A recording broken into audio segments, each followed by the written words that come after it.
Nigeria, a country rich in natural resources, hospitable weather, and arable land suitable for all kinds of agricultural endeavors.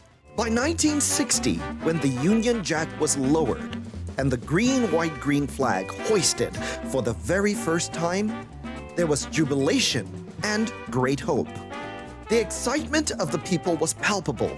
The euphoric atmosphere was further charged with the discovery of oil only 3 years prior to Independence Day. For a moment, all seemed perfect. No mistakes had been made. Yet, 6 years later, the nation was plunged into a devastating civil war that would leave death and destruction in its trail.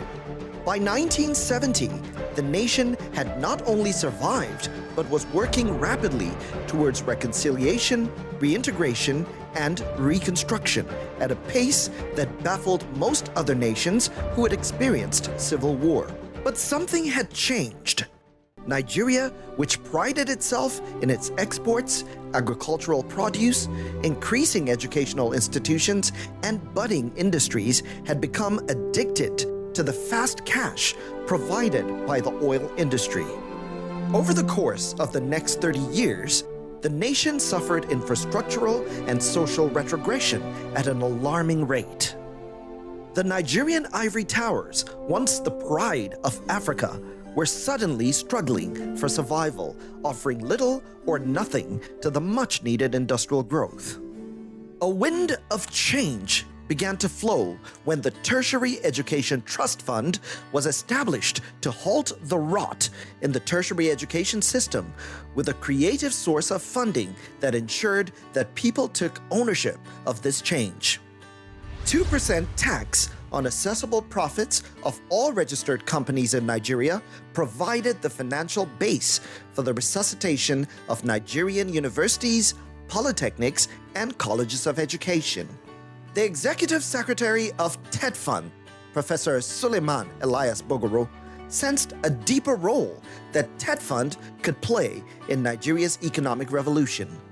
He was uncomfortable with the status quo at the time of our national academic space. Globally, universities perform 3 strategic functions: teaching, research, and community service.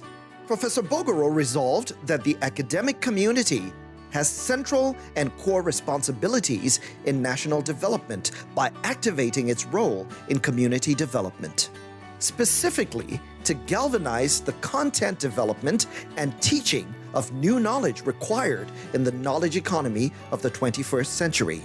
Research and development is the fulcrum for sustainable knowledge management and community development. There's no gainsaying. My passion for research and innovation is anchored on my abiding conviction that the technological and socio-economic advancement of Nigeria would continue to be as elusive as a mirage as long as we continue to pay lip service to R&D, honoring this critical endeavor more in the breach than in the observance.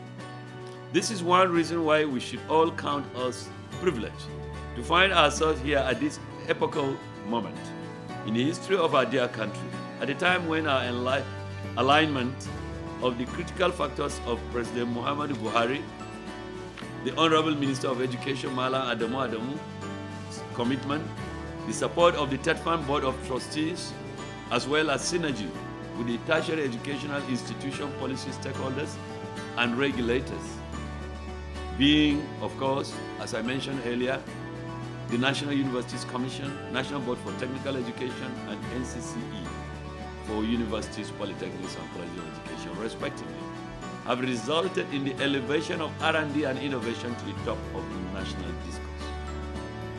Many of you here will be keenly aware of a recurring theme in my speeches, keynote addresses, views, and interviews over the years.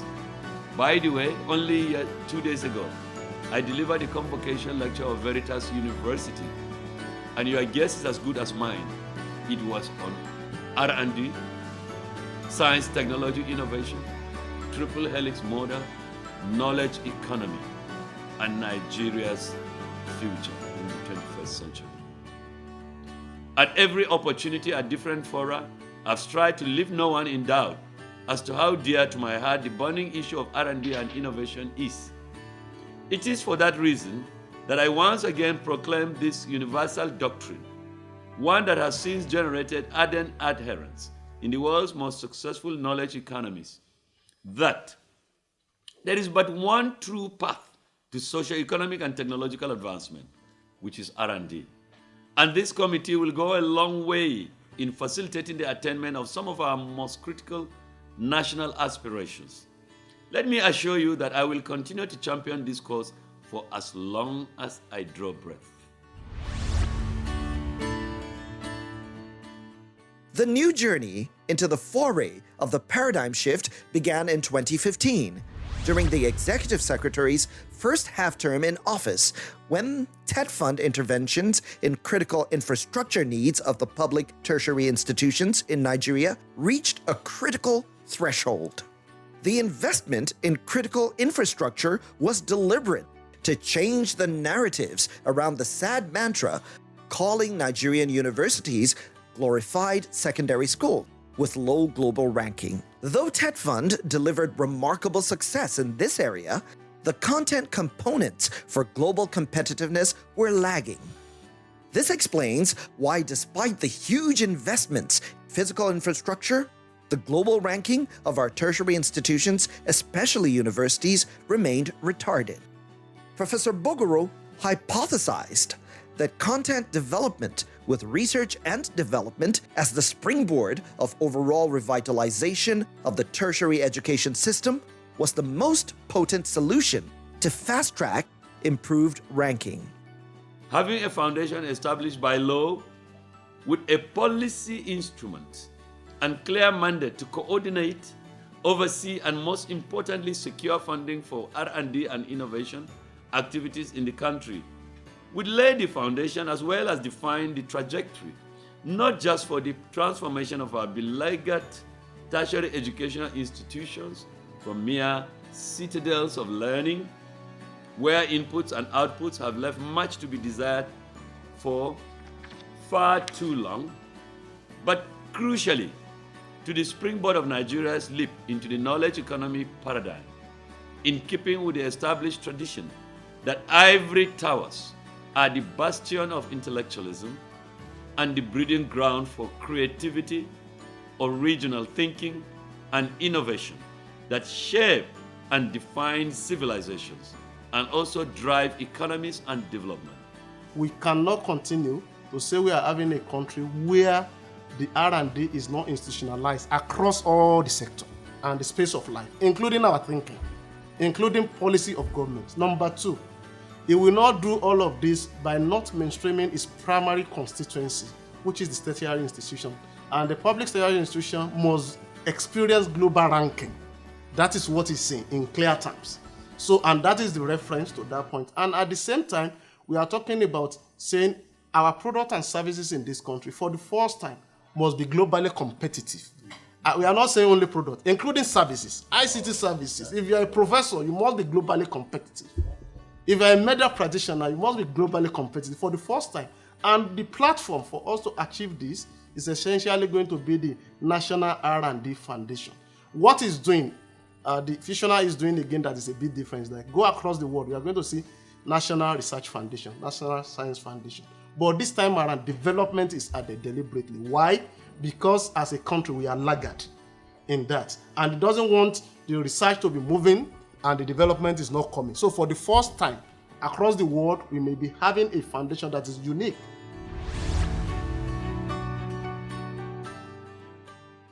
TETFund began by modeling the new culture of the paradigm shift. In 2015, the Department of Research and Development Centers of Excellence was established to coordinate R&D in Nigeria's public tertiary institutions and by extension, expanding to the country at large.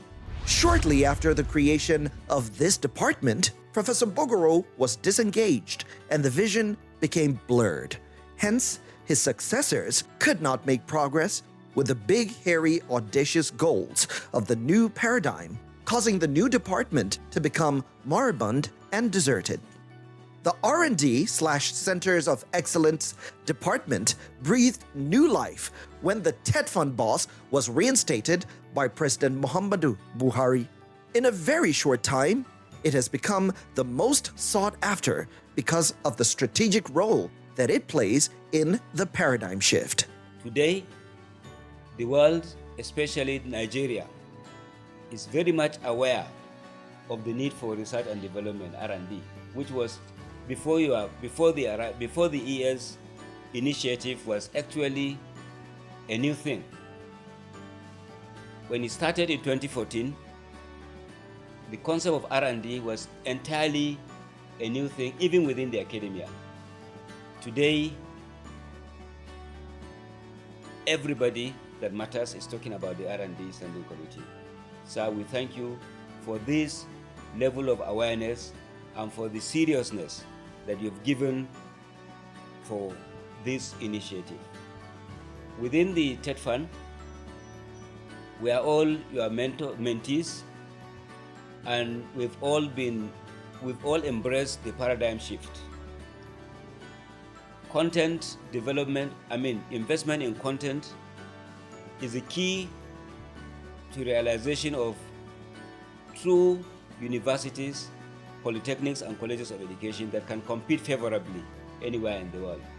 And since your return, you have been investing heavily in content, be they library, investment in libraries, investment in research, IBR, investments in applied research, as well as investments in centers of excellence.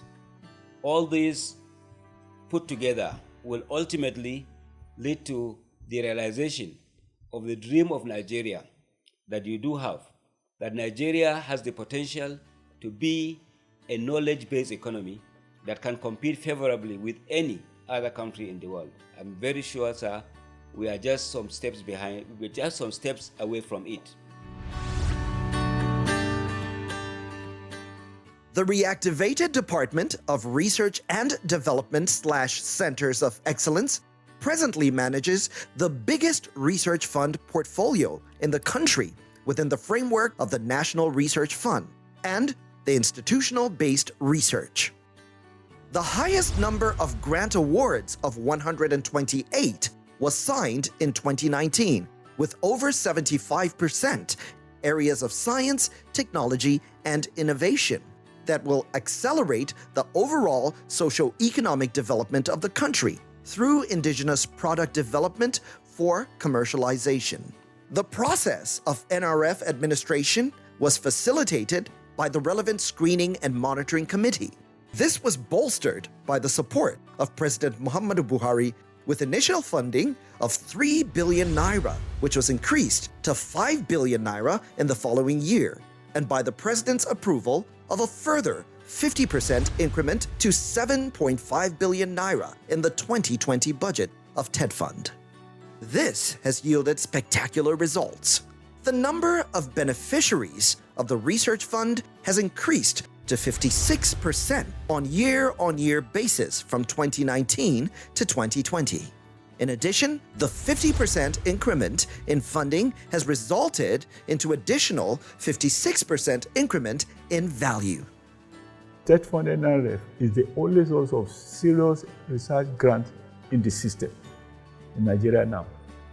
As ES mentioned, when we started NRF, this was in 2009, we were given 3 billion, but we did not start giving out any kind of grants until 2013, because we spent quite some time to come up with what we can call national research agenda. What is our research agenda for the country? TETFund must be commended for this. And so when you look at that NRF brief, National Research Fund brief, in there you will see where it has been articulated, all the areas that research should take place in order to move our national economy. So TETFund has already started something. It's now that we are now moving. It's like you are now upscaling it to the level of R&D, because research is not enough. you will be, I mean, people say, oh, okay, you have a number of research results in our university system. They have not been commercialized because there is no, no financial impulse for commercialization and so on. And I believe that where this will change, this is a game changer, is that all those research results that will make a difference through this R&D, they can be identified and then implemented to make, the change. So people must be able to, appreciate it. And then what is also good is that when we started NRF in 2013, giving grants, and so on, we had only less than 200 in our entire system applying for grants because they were not interested. But as time, went on, right now, by the time, the one we are doing now, the one we are processing now, 2020, maybe you have been told, we had to now go, because when we did the 2019, we received almost 3,000 proposal, full proposal, and we could only fund 128. So it was then decided, it's not easy to write a proposal so that people don't get discouraged. We said, no, we will not be asking them for full proposal. Let us now be asking them to just first of all say concept note, which is just 3 pages. Tell us what sort of research you want to carry out. Do you know that when we computerize this online, as I'm talking now, we closed about, this was about 2 months ago that we closed the portal. We received nothing less than 5,800 concept notes from the Nigerian system. Unbelievable. The Roundtable on Triple Helix Model was launched in 2018 as a permanent platform for implementing the government-academia-industry collaboration towards fostering economic growth and national development.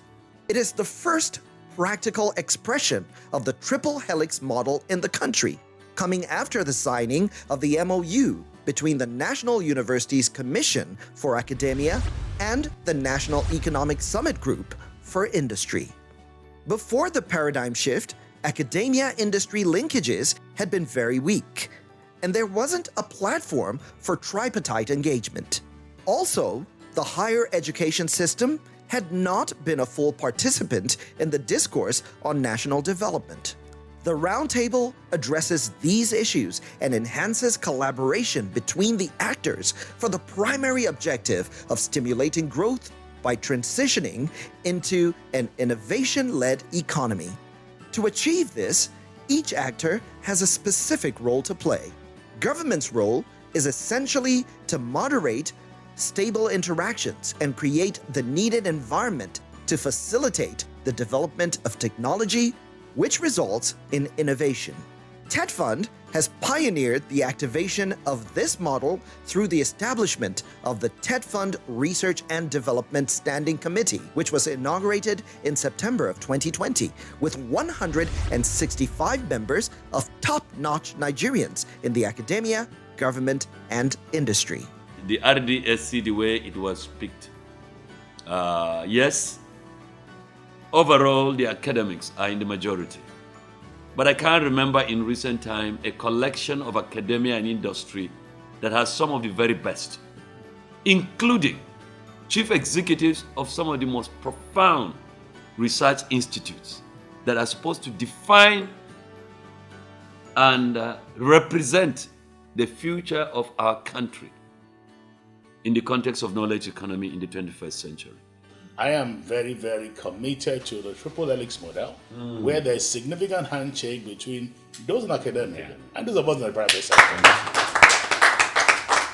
Because more often than not, we just are wasting resources. There are brilliant people in the universities that we can use in the private sector, and there are challenges in the private sector that the university can speak to. But unfortunately, because again there is no coordination effectively, there is no harnessing all of these opportunities, we either waste time or duplicate energy. I believe that some of the effort that we're doing here will speak to each of those things. Because again, like I said, I was in infrastructure and I knew a couple of things we did around what would the private require, how do we interface between them. So I look forward to the work that has been done. I'm particularly looking forward to when we can then begin to operationalize it. And what I've always appealed against, I want you to use your office and this to let us have a mind shift. I mean, I always tell people, oh, this is the way we've done it before. Who says it must continue that same way? Why don't you begin to look at new ways of doing things, and so that we can leapfrog? The potential for Nigeria to rule the world is very, very there. I don't think any initiative that could have been brought in at this time would have been as critical as what we're now trying to do. Defining a framework whereby we could leapfrog into a science, technology, and innovation-based economy driven by knowledge and research and development to review the report and ideas put forward by, I think, 165 knowledgeable people, eminent professors. I do not think that anybody could have gone to a university and have the opportunity to extract knowledge from 165 professors. Well, maybe if you go to Harvard or something where everybody is a professor. But in our environment, very few universities have more than a couple of dozen professors. So if we have 160 of them providing you with their ideas and their knowledge and their recommendations, I think we couldn't have been better. And it is only to be expected that the outcome will be well worth the effort. And I believe that when this work is completed, Nigeria will have the opportunity to put in place, I think, a framework for the development of knowledge and the development of capacity of our human capital to innovate and to really propel our country, as I said, to a level where we can stand shoulder to shoulder. I want to commend the work that has been done, especially noting the importance of research and innovation in this country. I'm involved in an assignment that we're currently doing about Nigeria 2050.